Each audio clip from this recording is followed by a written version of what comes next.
Shalom and welcome to Jerusalem Studio. When the Islamist Hamas perpetrated its horrific massacre on October 7th of last year, most outside reactions, apart from Iran and its associates, was naturally sympathetic to the victim of aggression, namely the State of Israel.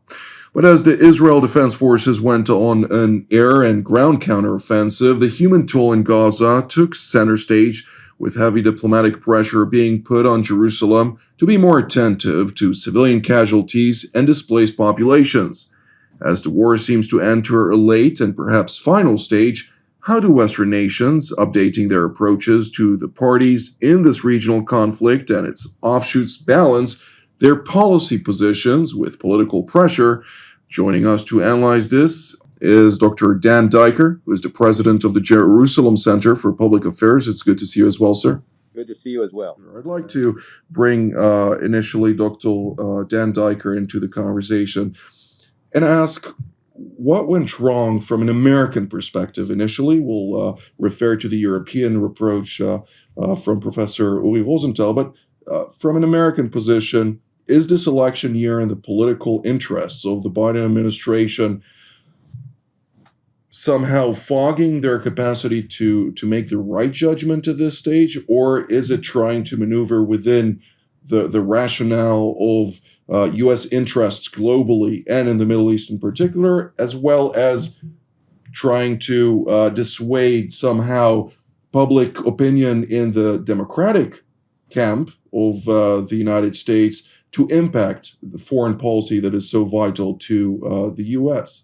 Jonathan, I think you've set up the question perfectly. It seems to be a combination of the two. There are ideological predispositions of this administration that are very much aligned with the previous two Obama administrations, of which President Biden was vice president at the time. And I will say that at the time, Vice President Biden was far more aligned with Israel during the Obama years than Obama was when he talked about no daylight between himself and the Palestinians and more daylight between himself and Israel. Well, we've had a mass murder now on October the 7th, which was the climax of years of genocidal rhetoric by the Palestinian Authority and the PLO and affiliates. That the truth is, it all began, it has been going on for 45 years and sourced in Tehran and extending through the tentacles of the Iranian regime.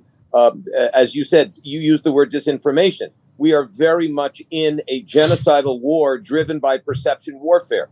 The Soviets taught us about perception warfare. The Nazis taught us about perception warfare. The Iranian regime has taught us about perception warfare. The Chinese have taught us about perception warfare, and very much, and as the Soviets, as I began this analysis. And what we're seeing now is a United States that's driven by the notion that the Iranian regime, as the Obama administration had held, is the answer to the problem. They're not the source of the problem, as well as the political reality that they are in an election year where in which President Biden is not doing particularly well right now, having suffered a number of what we would call mental gaffes or mental breaks in his fluency, in his ability to carry the day rhetorically, and therefore this is really what has happened here is they have outed in a way or fronted Israel, or platformed Israel as being the problem as opposed to being the victim. Israel is being fronted as the villain because of its having been forced to exercise an enormous amount of power in order to kill off this genocidal Hamas regime. And in fact, I will say this: what's very, very important, the Americans are playing with fire, because if the Americans think that they are protecting their own national interest by, in a way, platforming Israel as exercising too much unguarded or undisciplined power, A, they're wrong factually, and B, politically, they're only endangering America's position in the region, because the Iranians have really exposed America for acting in a very weak way in the eyes of the Arab world, in the eyes of the Iranian regime. And I think that to finish, the United States is outing, if you will, of Israel, whether it's sanctioning what they call settlers for all kinds of accusations that have been completely unsubstantiated, or by trying to corner Israel as using too much undisciplined power. They will find themselves in a weaker position in the Middle East, with an Iran that has become more adventuresome, more dangerous, more aggressive, and more assertive. I'd like to ask you, since what I'm deeply concerned about is non-governmental organizations that receive vast grants from foreign actors, including totalitarian regimes, including Qatar, having such a significant say in courts that ultimately dictate foreign policy in certain nations. And another element thereof, including the International Criminal Court in The Hague. And I remember vividly the instance where there was the prosecutor who sought to prosecute the United States at the time for alleged war crimes in Afghanistan, who ultimately stepped down because it was found that she was corrupt to the core. What Absolutely. can be done in such a reality? Well, that was in 2016, Jonathan, when Correct. the International Criminal Court, a prosecutor who was I believe, of African descent. I've forgotten her last name, but I've forgotten her last name. But she received a complaint from Palestinian so-called human rights organizations against the United States Operation Afghanistan and against the Israeli counter-terror operation in Gaza, and on charges of war crimes, genocide, crimes against humanity.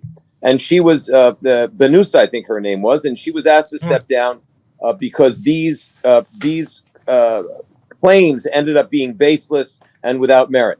But as you point out, and as Mr. Oren points out, and Professor Rosenthal, we are living in a world of social networks. We are living in a world where opinion trumps facts, feelings trump facts.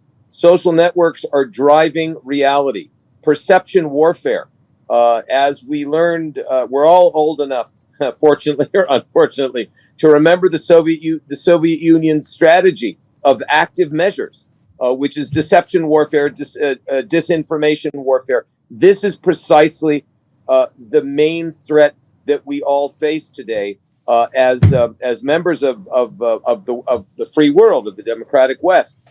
Is that it is the perception of the last image that drives the reality that people see, believe, and vote on. And it is extraordinarily important to fight on this battlefield and not leave it in a vacuum, which is being very quickly filled by very sophisticated terrorist malign actors such as Hezbollah, such as the Hamas, such as the Houthis, driven by the Islamic Republic of Iran. This is the brain of the octopus, not only the heart and soul. And it really deserves a lot of attention, because it is the perception warfare, the influence operations that are distorting reality, but creating court cases that Professor Rosenthal weighed in on as far as the Netherlands is concerned. But it is also shaping the views of the Western Alliance, and I would suggest distorting them beyond recognition at times. Dr. Diker? Jonathan, very quickly, I think that for the future of the free world, the United States-led Western Alliance, the European Union, and the United Kingdom must stop pressuring Israel to submit to what they call a two-state solution, which can be argued could lead to a final solution. It is absolutely a prize for genocide to assert that following the worst mass murder of any small nation state and its Jewish and Muslim and Christian population and Druze population, in this case, that Israel should be, or any country should be pressured in creating a safe space or a sovereign nation. It would be tantamount to calling for an Al-Qaeda state in Englewood, New Jersey, following 9/11. It's absolutely unthinkable. And in order for the future of the free world, They would have to, it would be required and appropriate to unconditionally support Israel's right to defend itself, bring back its hostages, and to assert its freedom in this teeny nation state called Israel in a massive and tumultuous Middle East that is undergoing a radicalization that we have not seen in many, many decades.